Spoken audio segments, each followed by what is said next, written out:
Como é bom estarmos mais uma vez na casa do nosso Deus, para juntos adorarmos ao nome dEle. Hoje eu vou também pegar mais uma pontinha aqui na nossa campanha dos 40 dias intencionais. Eu não sei quem está fazendo, mas quem não está fazendo está perdendo a oportunidade de estar, assim, enriquecendo a sua vida espiritual ainda mais com os ensinamentos aqui desses 40 dias intencionais. E eu creio que você já tenha visto aí na postagem, né, dos grupos, ou do grupo da nossa igreja, acerca do que vamos falar hoje. Na quarta-feira passada nós usamos também, mas hoje eu vou falar literalmente da lição de hoje, do dia 17. Já entramos aí no 17º dia de campanha. E o tema de hoje diz assim: batalhas no caminho da intencionalidade. E aí o texto, né, eu convido aos irmãos, lá na primeira epístola de João, capítulo 3, versículo 6.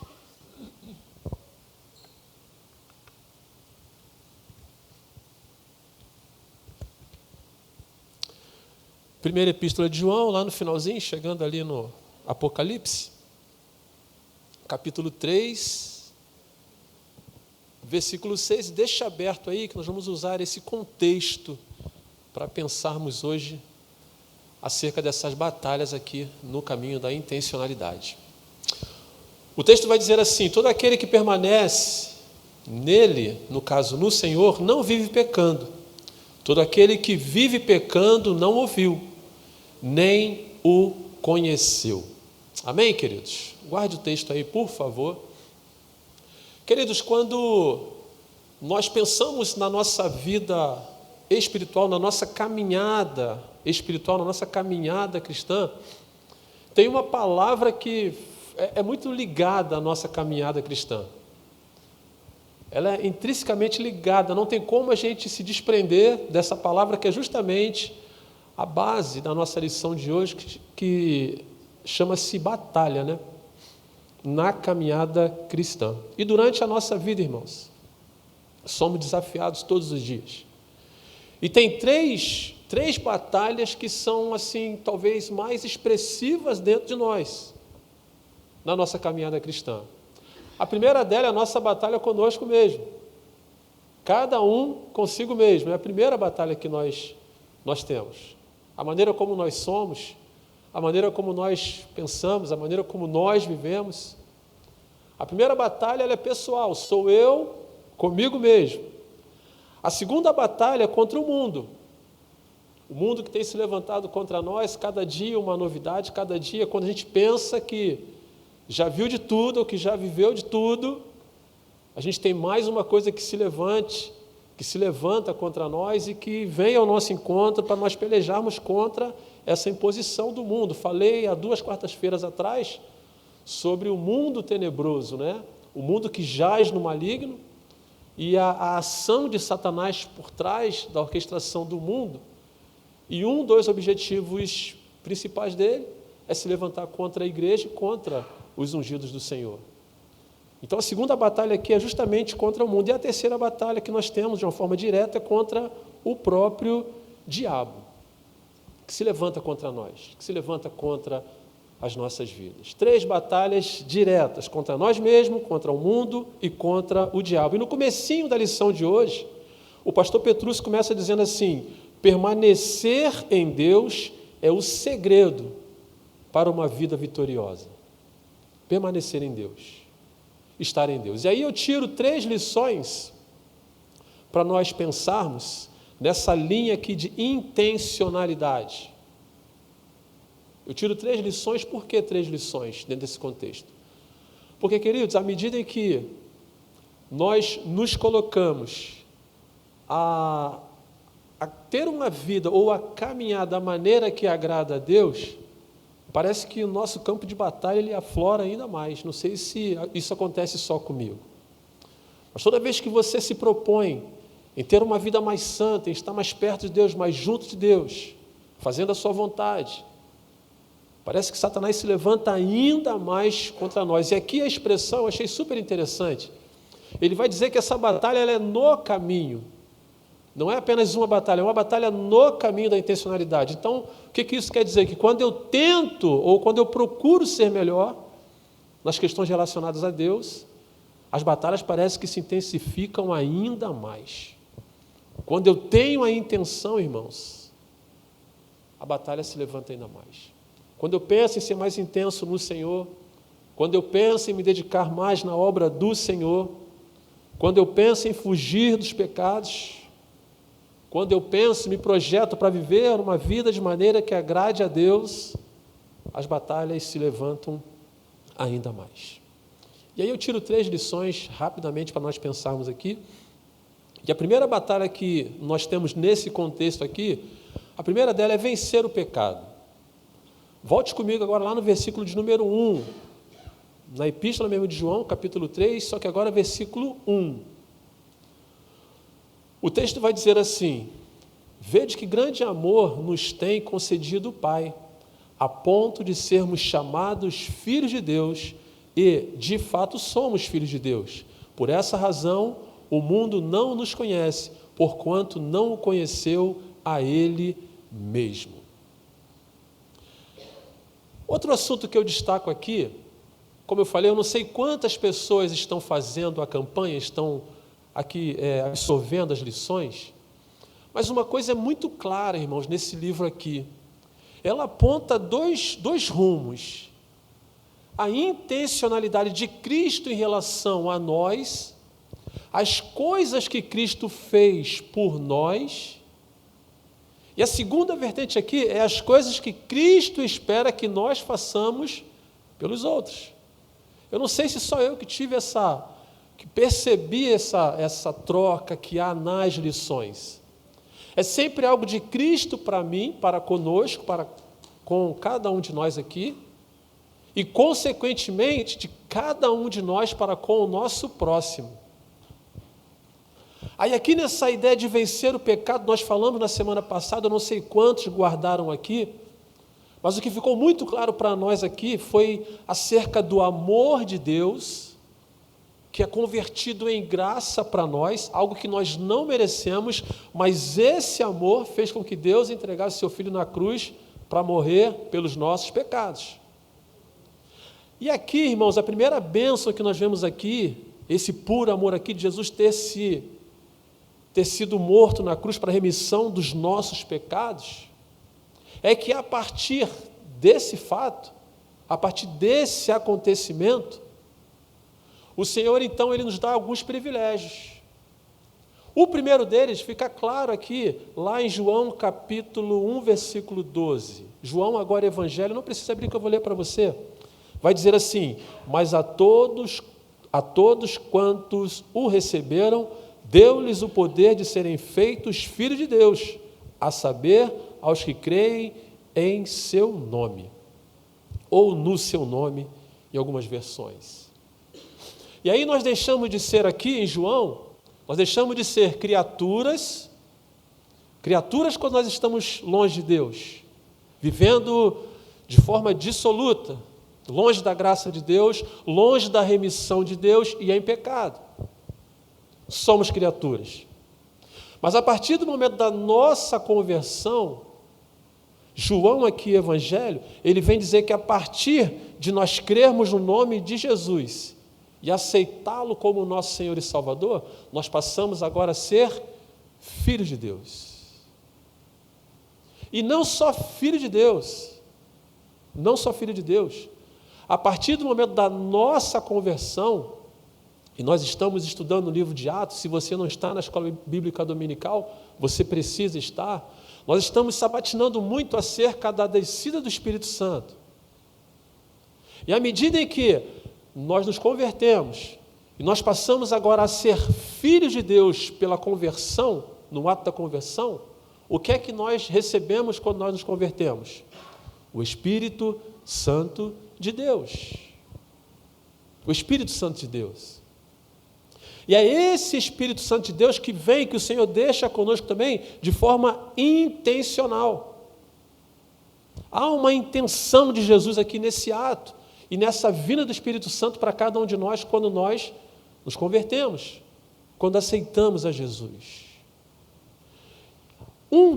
Eu separei 2 vertentes aqui, 2 linhas aqui dessa intencionalidade aqui. A primeira delas, Porque Jesus, quando nos quando nos chama a sermos filhos dele, a primeira ideia é que ele nos tira da condenação eterna. Jesus não só, no ato da conversão, nos livra da perdição eterna, da condenação eterna. Então, a primeira coisa que acontece, irmãos, é essa liberdade de agora não ser mais encaminhado ao inferno, que outrora nós estávamos vivendo. Estávamos caminhando para o inferno a passos largos. A segunda ideia aqui também é que Jesus não só nos tira agora das garras de Satanás, nos tira da rota que nós estávamos caminhando para o inferno, mas Ele agora quer também que em vida nós venhamos caminhar longe do pecado. Longe do pecado.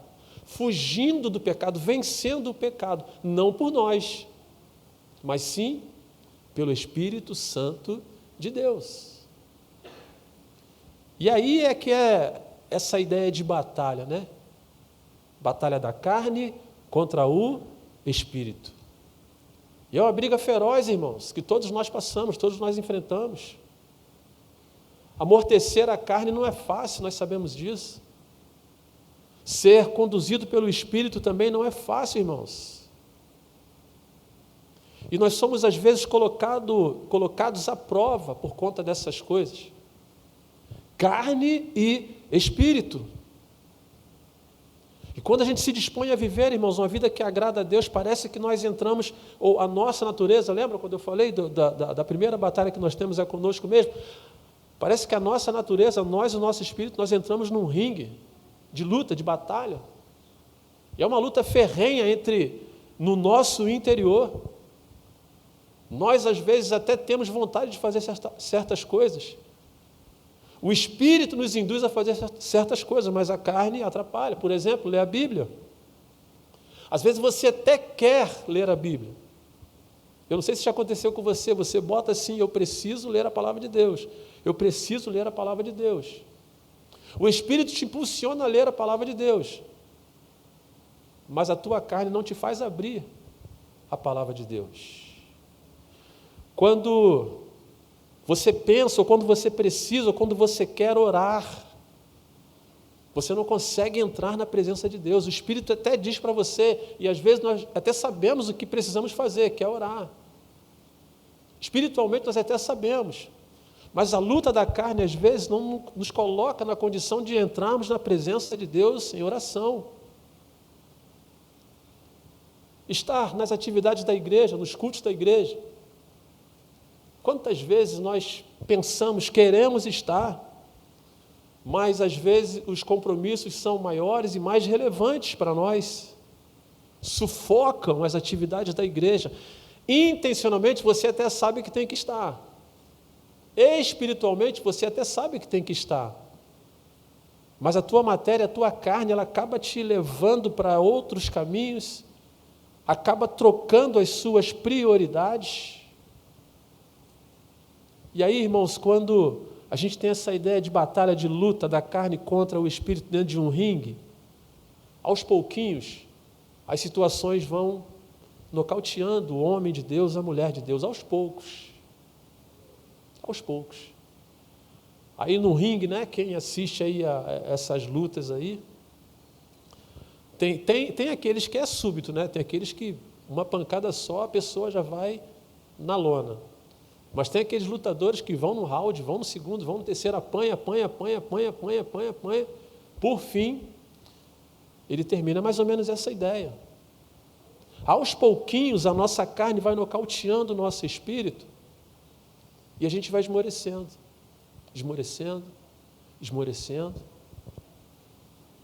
E muitas às vezes vão ficando no ringue, vão ficando pelo caminho. Essa luta é ferrenha, irmãos, da carne contra o espírito. Mas aí na condição de servos e servas do Senhor e agora cheios do Espírito Santo de Deus, a ideia, irmãos, é que a gente consiga vencer o pecado, não por nós, mas pelo Espírito Santo de Deus que habita dentro de nós. Gálatas capítulo 5, versículo 16 e 17, vai dizer assim: digo-vos, porém, andai no Espírito, E jamais satisfareis a concupiscência da carne, porque a carne milita contra o espírito, e o espírito contra a carne. O espírito contra a carne. Porque são o quê? Opostos, irmãos. Não tem como. Mas, pastor, como é que isso acontece? Simples, irmãos. A pessoa é convertida, a pessoa tem o Espírito Santo, mas a pessoa não se deixa ser dominada pelo Espírito Santo. A pessoa insiste ainda em querer fazer o que é sua vontade, porque a primeira coisa que o Espírito Santo trabalha em nós é nos colocar na condição de esperar no Senhor e que seja feito o quê? A sua vontade. Mas a nossa natureza nos impulsiona a querer sempre mais associado à nossa matéria, aquilo que nós queremos, da maneira como nós queremos, e não é assim. E quando pensamos assim, quando agimos assim, nós somos praticamente impulsionados a quê? A pecar. A gente não consegue vencer o pecado, irmãos. A gente não consegue vencer o pecado. E é o que nós precisamos nesse primeiro ponto aqui. Vencer esse pecado. Por quê? Somos agora filhos de Deus e o Espírito Santo de Deus habita em nós, nos dando força para vencer o pecado. É Ele quem nos ajuda. Mas até com Ele, volto a dizer, até com Ele, irmãos, a gente não consegue. E o pecado, ele é tão assim, como posso dizer? Ele é tão, que Satanás, ele tem as artimanhas dele, ele tem os métodos dele para poder trabalhar e explorar a pessoa quando o assunto é pecado. O pecado tem dois pontos. Ele é tanto gradativo quanto arquitetônico. Gradativo, ele não tem pecados, irmãos, que não são pecados assim que avassaladores, de uma hora só, a coisa explode. Não. Tem pecados que vão começando em doses o quê? Homeopáticas, né? Pequenas. E sabe por que isso acontece? Tem uma explicação. Daqui a pouquinho eu vou falar também. Nós somos cercados pela misericórdia de Deus. E a justiça de Deus em relação a nós é muito diferente da nossa justiça em relação ao nosso próximo. Uma pessoa perto de nós, quando erra, quando vacila, qual é o nosso desejo, nosso senso de juízo? Queima, Senhor. Faz isso, Senhor. E tá. Nós. Mas Deus, quando olha para nós, e graças a Deus por isso, Ele não é assim.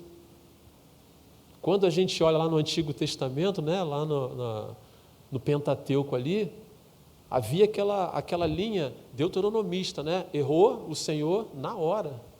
Fulminava, matava, e tá. O pecado vinha literalmente rápido. Hoje não mais, pela graça e misericórdia de Deus. De um lado isso é bom, mas de um outro isso é preocupante. Por quê? Porque se Deus não cobra o pecado agora, o que a pessoa faz de forma gradativa? Ela continua pecando. Em dose homeopática. Pecou hoje, não aconteceu nada. Amanhã, de novo. Depois da manhã, de novo.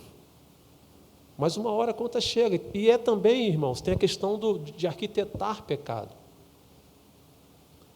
Tem pecado que é arquitetado, irmãos. Quando a gente não está cheio do Espírito Santo de Deus em nós, quando a gente não permite, a gente começa a pensar coisas, a elaborar coisas. Eu sei que a gente crucifica muito o rei Davi, né? Mas ele é um dos casos explícitos para nós em relação a orquestrar pecado, arquitetar pecado, planejar pecado. Querem ver um dos pecados que eu anotei aqui para a gente rapidinho pensar? A mentira, irmãos. Domingo o pastor Davi estava aqui falando sobre o filho pródigo, né? Que ele ensaiando para poder voltar ao pai, como é que eu vou fazer, o que é que eu vou falar. Mas já viram que a mentira, às vezes a pessoa que vai contar uma mentira, ela arquiteta a maneira como ela vai falar, ela tenta, né, maquiar de todas as formas o que ela vai falar, como ela vai falar, quando ela vai falar, quais as palavras que ela vai falar. Ou seja, ela monta um cenário para poder mentir. E mente. Só que não há mentira, irmãos, não há pecado que não seja o que é revelado.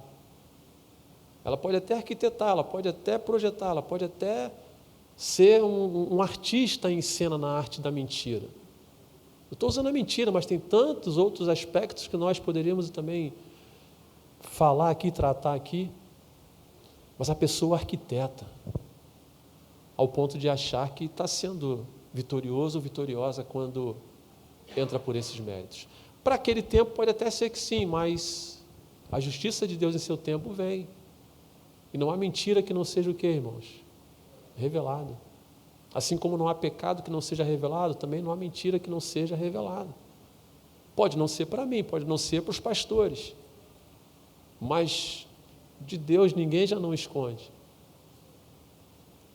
Mas assim como a mentira, irmãos, existem tantas outras coisas que começam assim, de forma gradativa e de forma arquitetada, projetada. E às vezes a gente não vence o pecado por não gozar desse privilégio que nós temos, de agora sermos filhos de Deus e de estarmos agora com o Espírito Santo de Deus em nós. Segundo aspecto aqui, segunda batalha que eu vejo aqui no texto, volte comigo lá no versículo 3 agora. É justamente permanecer puro. Permanecer puro. Venci o pecado e agora eu preciso permanecer puro. O texto vai dizer assim: e assim mesmo se purifica todo o que nele tem esta esperança, assim como ele é puro. E João aqui começa a nos convidar para um olhar de pureza, irmãos. E a pergunta que fica para nós: como ser puro? Ou como ficar puro nesta batalha? E aí eu peguei um gancho lá atrás no Antigo Testamento, Isaías capítulo 6, versículo 5, é quando ele tem uma visão, acerca do seu chamado. Ele vai dizer assim: então disse eu, ai de mim, estou perdido, porque sou um homem de lábios impuros, habito no meio de um povo de impuros lábios. Eu fico me perguntando, irmãos, nesse tempo, nesse atual tempo que nós estamos vivendo, nessa geração que nós estamos vivendo, como permanecer puros? Como viver de uma forma que agrade a Deus? E aí, quando eu peguei esse ai de Isaías aqui, eu fiquei pensando em algumas coisas. Ai de mim, ai de nós, que habitamos neste mundo pecaminoso. Ai de nós que lidamos com pessoas pecaminosas como nós. Ai de nós que vivemos num mundo onde as pessoas escarnecem de Deus. Ai de nós dessa geração que nós vivemos, em meio de pessoas que deturpam a palavra de Deus. Como ser puro, irmãos? Ai de nós, nesse tempo em que as pessoas estão sendo desencaminhadas para o inferno, saindo da presença de Deus. E aí quando eu olho para esse ai de mim, de Isaías, eu fico me perguntando, ai de mim, como permanecer puro num tempo desse, nesse tempo, irmãos? E a ideia aqui é nós tirarmos a nossa visão desse tempo carnal que nós estamos vivendo. Por quê? Porque essas pressões, talvez do tempo de Isaías, as pessoas dos impuros lábios, são as pessoas do nosso tempo também. Talvez o contexto seja diferente, as pessoas sejam diferentes, as situações sejam diferentes, mas que nos sobrevêm também da mesma forma. As pressões chegam a nós também da mesma forma. E por isso, irmãos, que nesse versículo 3 aqui, o convite é justamente a purificação. Ou seja, todo aquele que mantém a esperança no Senhor, esse precisa fazer o quê? Se purificar. Por quê? A ideia aqui é assim: ai de mim, eu estou nesse mundo pecaminoso? Estou. Estou vivendo com pessoas pecaminosas? Estou. Estou vivendo com pessoas que deturpam a palavra de Deus? Estou. Estou vivendo num mundo da corrupção, onde a coisa que desagrada a Deus tem aflorado de uma forma avassaladora? Estou. Mas a minha esperança não pode ficar presa a esse tempo e a essas pessoas. Porque se assim eu fizer, irmãos, se nós fizermos, estaremos passivos a também estarmos fazendo as mesmas coisas. Por isso essa ideia aqui, de purificar nessa esperança. Que esperança é essa? Jesus. O que o texto quer nos ensinar, irmãos? O que significa aqui permanecer puro? Aconteça o que acontecer, eu preciso ser um homem íntegro diante do Senhor. Eu preciso ser uma mulher íntegra diante do Senhor. Aconteça o que acontecer, eu preciso ficar com o meu corpo puro. É desafiador, irmãos, é batalha. É batalha. Porque talvez aqui, nesse ambiente de igreja que nós estamos recebendo da parte de Deus, cantando, louvando a Deus, seja fácil. Mas as batalhas às vezes não se levantam aqui na igreja, mas sim na sua casa. Talvez no seu trabalho. Talvez no local onde você mora. E é justamente ali que as coisas acontecem e acabam te tentando a sair da presença de Deus. E aí Ele te convida, purifica o teu pensamento. Não é porque estão fazendo, já contei essa experiência aqui, vou repetir, houve um ano, eu não lembro agora porque eu não anotei, mas houve um ano que aqui pertinho, na terra do pastor Tadeu, eu já falei isso aqui umas 2 ou 3 vezes, em que houve a paralisação da Polícia Militar do Espírito Santo. E aí as pessoas começaram a saquear loja, mercado, o que fosse. E nesse bojo, pessoas de bem, irmãos, pessoas de bem estavam saqueando lojas. Mas com a graça de Deus, essas pessoas parece que a ficha caiu e elas caíram na real. Voltaram lá e devolveram as coisas que tinham pego. E quando eu penso nisso, irmãos, eu fico pensando em nós, não é porque as coisas estão acontecendo, não é porque todos estão fazendo. E essa é uma colocação muito comum a nós que somos pais, né? Nossos filhos, às vezes, vêm para a gente trazendo algumas coisas e usam aquela expressão, mas todo mundo faz, todo mundo vai, todo mundo isso. Aí o que é que o pai e a mãe falam para o filho e para a filha? Você não é o quê? Todo mundo. Você não é todo mundo. Lá em casa, Paula, você é fulano, filho de Geraldo, de Ana Paula, e isso, você não é todo mundo. Você não é todo mundo. Mas é desse jeito, irmãos, que as coisas estão. E se nós não nos policiarmos, irmãos, a pureza sai do nosso coração. Preste atenção nisso, irmãos. O convite para pecar é muito grande, irmãos. A possibilidade de nós pecarmos também é muito grande. A tentação é muito grande. Para todos nós, irmãos, sem exceção. Sem exceção. E por isso que Ele nos convida a fechar os olhos para estas coisas. Não é porque todo mundo. Eu não sou todo mundo. Eu sou um servo de Deus. Eu sou uma serva de Deus. Eu sou um separado pelo Senhor. Eu sou um vocacionado, uma vocacionada pelo Senhor. Eu não sou todo mundo, eu tenho que permanecer nessa esperança desse Senhor. Pastor, então o crente não vai pecar? Vai pecar. O crente não vai errar, pastor? Vai. Mas o erro, irmão, o pecado na vida do crente precisa ser um acidente. O crente não pode viver na prática do pecado, irmãos. O crente não pode. E outra coisa, e quando pecar, e quando errar, se você vive uma vida pura diante do Senhor, quando você pecar ou quando você errar, uma das coisas que precisa automaticamente ser gerada em nós é o quê? O arrependimento. O entendimento de que, caramba, vacilei, errei, pequei. E pedir perdão ao Senhor. Lembra do gradativo? Às vezes, irmãos, pela misericórdia de Deus, a gente vai deixando. Lembra? A cobrança de Deus não vem, a gente vai deixando. Mas que não seja necessário o Senhor nos cobrar, irmãos. Que tenhamos essa leitura de pureza diante do Senhor, ao ponto de, quando pecarmos, soar em nós um alarme dizendo o quê? Você pecou. Você está em pecado. O que você está fazendo não é certo. Ou o que você fez não é certo. Porque se isso não acontecer, irmãos, acaba se tornando o quê? Uma prática na vida da pessoa. A pessoa começa a se sujar, e a se sujar, e a se sujar, e a se sujar ainda mais no pecado. Tem mais uma nota de rodapé, o pecado é bom, irmãos. O pecado é bom. Se não fosse bom, nós não estaríamos aqui na igreja, fugindo do pecado. E o apóstolo Paulo vai dizer isso para nós, vai deixar isso muito claro, vai dizer que as coisas para nós são lícitas, são boas. Né? Salomão vai dizer lá atrás para o jovem o quê? Come, bebe, folga, faz tudo que vem o quê? Aos teus olhos, faz tudo.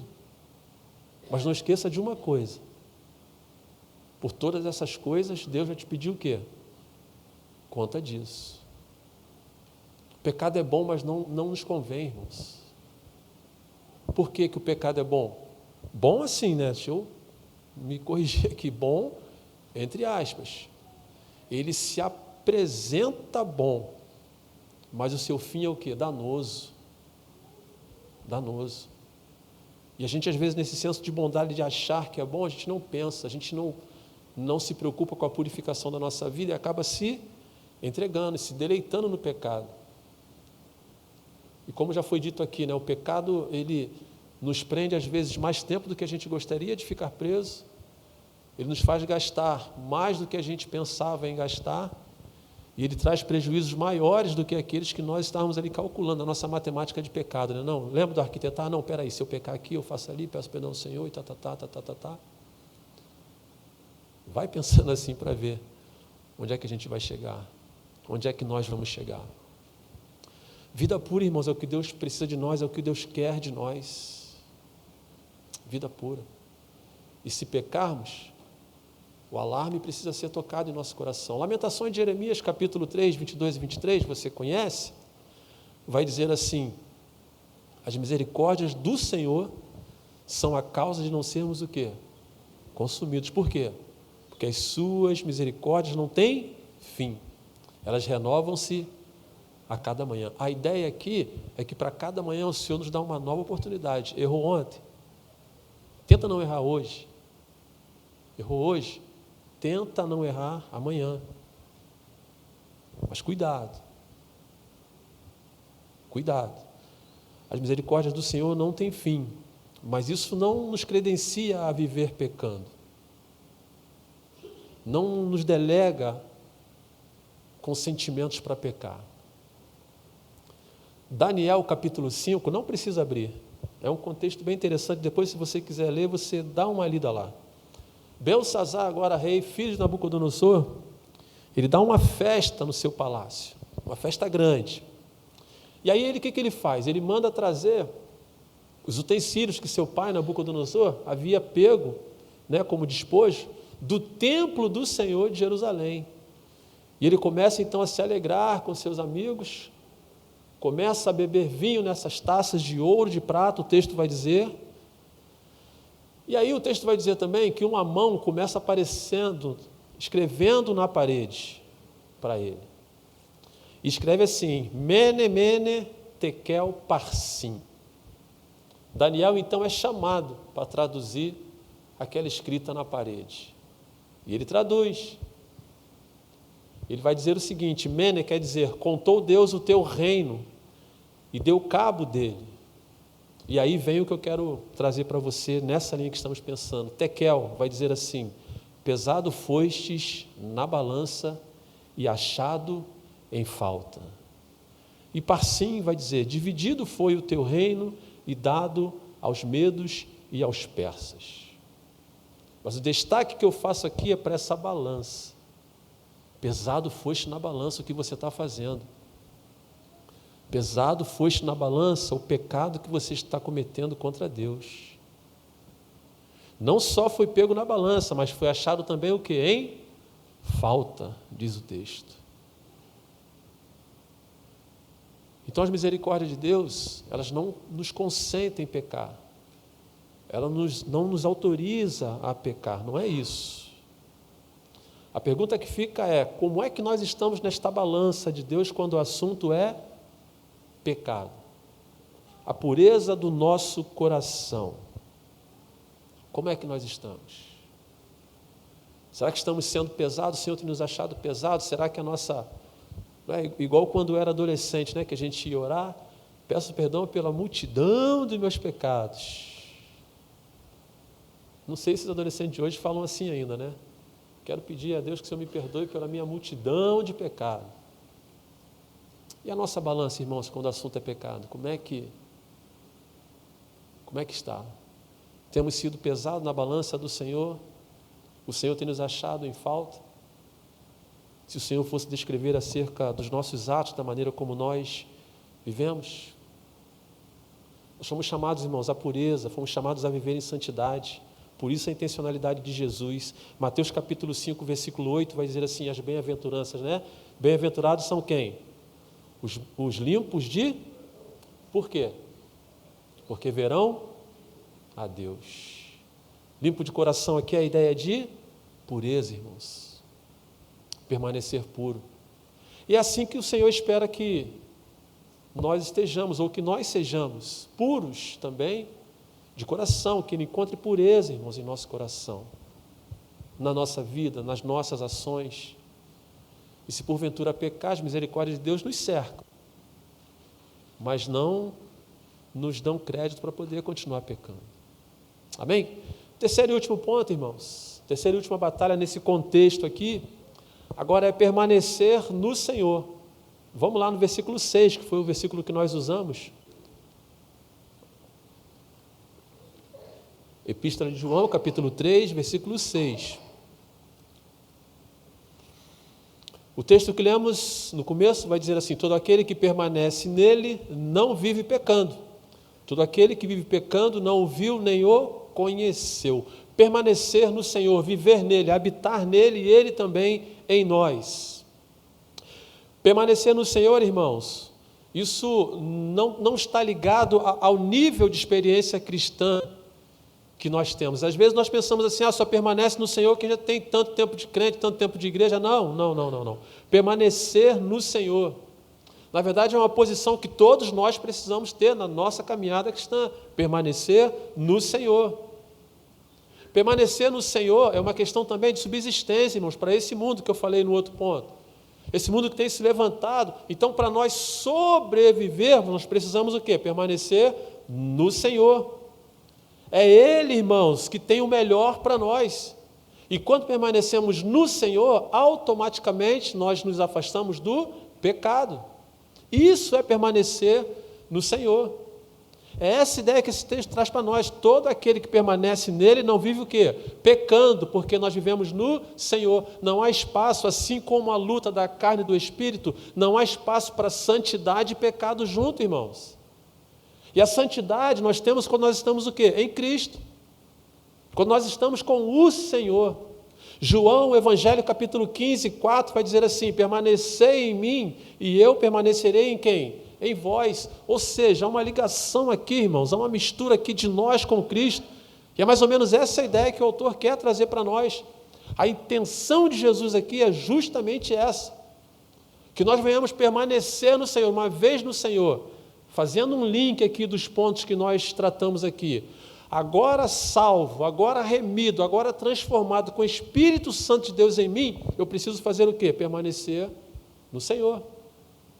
Eu preciso estar no Senhor. Mas como assim, pastor? Eu posso estar com o Espírito, estar na igreja, estar longe do Senhor? Mas é claro que pode, e às vezes é o que nós mais vemos, irmãos.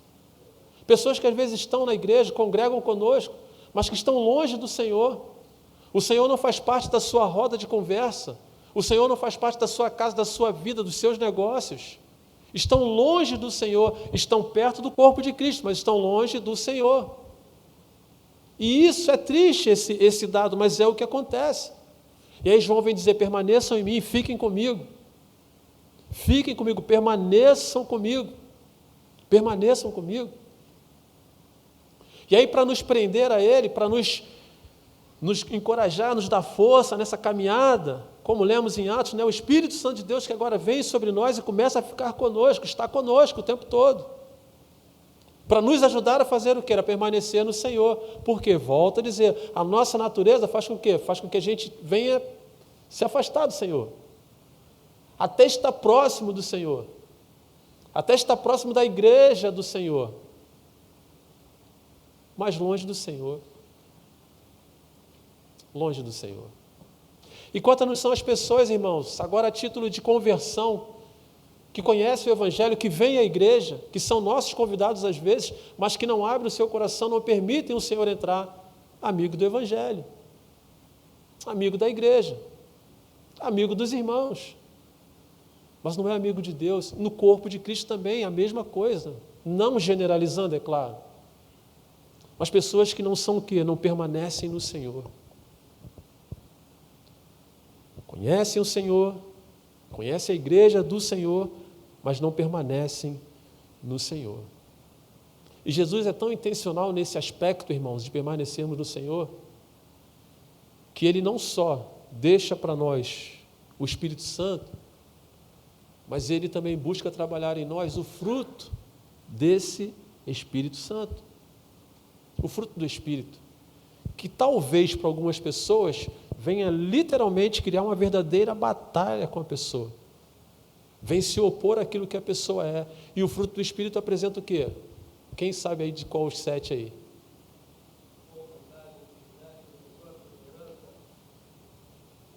Quem mais, varão? Mansidão.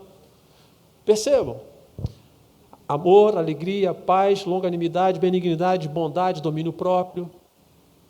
Se você parar, não é a matéria do estudo hoje aqui, mas se você for parar para analisar o que é que cada aspecto do fruto do Espírito pode produzir em nós, meus irmãos, se nós conseguíssemos desenvolver isso dentro de nós, Jesus voltava.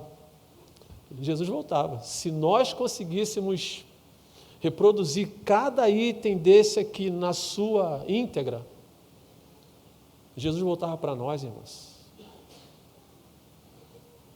Aquela pessoa que era rancorosa vai passar a ser amorosa. Aquela pessoa triste vai passar agora a ser o quê? Vai passar a ser alegre. Aquela pessoa que vivia de forma inquieta, ela vai passar agora a ter o quê? Paz no seu coração. Aquela pessoa que era impaciente, o texto vai dizer, o fruto vai dizer que agora vai ser o quê? Longânima. Para com o próximo. Não vai ser qualquer um que vai te tirar a paz, que vai te irritar, que vai te fazer não dormir. Longanimidade, às vezes é isso que nós precisamos, irmãos. Aquela pessoa que outrora não tinha bondade em seu coração, que era uma pessoa má, uma pessoa ruim, agora ela muda. Aquela pessoa que não sabia controlar o seu temperamento, agora o fruto do Espírito vai trazer e trabalhar dentro dela o que? O domínio próprio. Percebam, irmãos, a intencionalidade de Jesus é tamanha que à medida em que nós permitimos o Espírito Santo de Deus e o fruto do Espírito trabalhar em nós, a gente vai estar ligadinho com Ele, vamos permanecer nele, irmãos. E isso é batalha, é luta, é peleja, não é fácil, irmãos. Não é fácil. Falando e lendo é super tranquilo, irmãos. Mas vivendo na prática é batalha. Por isso que o pastor Marcos traz essa ideia, batalhas no caminho da intencionalidade. E aí Jesus trabalha isso em nós, com o intuito de que nós venhamos fazer o quê? Também trabalhar com o próximo. Viver isso também com o próximo. Com as pessoas que estão próximas de nós. Com as pessoas com as quais nós nos relacionamos, irmãos. E é isso que Ele espera de nós, que nós venhamos permanecer no Senhor.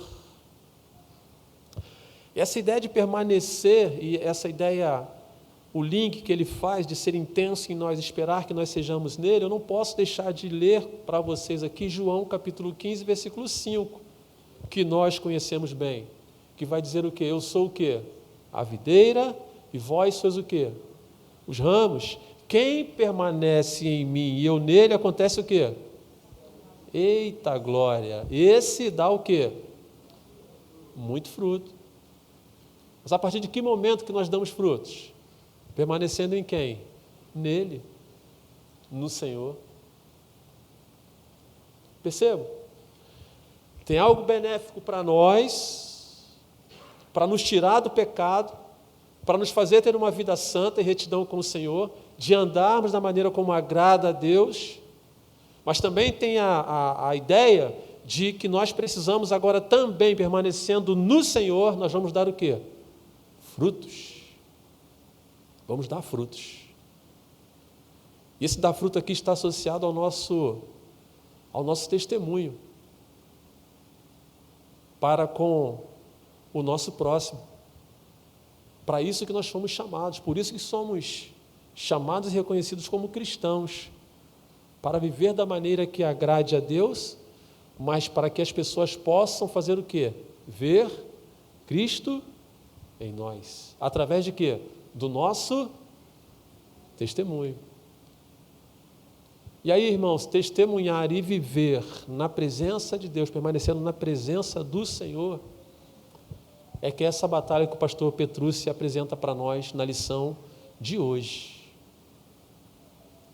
Quando buscamos viver nessa intencionalidade, nesse caminho, eu sei que tem tantas outras batalhas, mas eu peguei só esse contexto aqui da Epístola de João para nós pensarmos hoje, mas tem tantas outras batalhas. Mas eu peguei essas 3. A primeira delas é vencer o pecado. Quando nos colocamos a ter uma vida intencional diante do Senhor, o primeiro aspecto que nós precisamos lutar e batalhar pesado é para vencer o pecado. A segunda batalha que se levanta contra nós, que nós precisamos estar firmes no Senhor, é para que venhamos permanecer puros no Senhor. E a terceira batalha que nós enfrentamos nesta caminhada de intencionalidade é de permanecer no Senhor, para fugir do pecado e muito mais ainda para sermos frutíferos. Que a graça de Deus continue sobre nós, sobre a nossa igreja, sobre os nossos atos, sobre as nossas vidas. E que o Senhor venha nos abençoar, que o Senhor venha nos continuar nos dando esse suporte que Ele já tem nos dado até então, nesse caminho de intencionalidade. Vejam vocês que sempre que nós pensamos em ser diferente, ou fazer diferente, ou de buscar algo a mais ou melhor para a nossa caminhada cristã, são essas batalhas e outras batalhas que se levantam contra nós. Mas com a graça e o favor de Deus em nossas vidas, o Senhor há de nos fazer vencedores em Cristo Jesus e em essa nossa caminhada. Daí o apóstolo Paulo, no finalzinho da sua vida, ele vai dizer o quê? Que nós conhecemos bem. Combati o quê? O bom combate. Que combate é esse? Essas batalhas do dia a dia, né? E ele não só combateu, o que ele fala mais? Completei o quê? Né? Fiz aquilo que Deus esperava que eu fizesse. E o ápice ali da fala dele, o que ele fez? Oh, glória. E é isso que Deus espera de nós. Amém, queridos?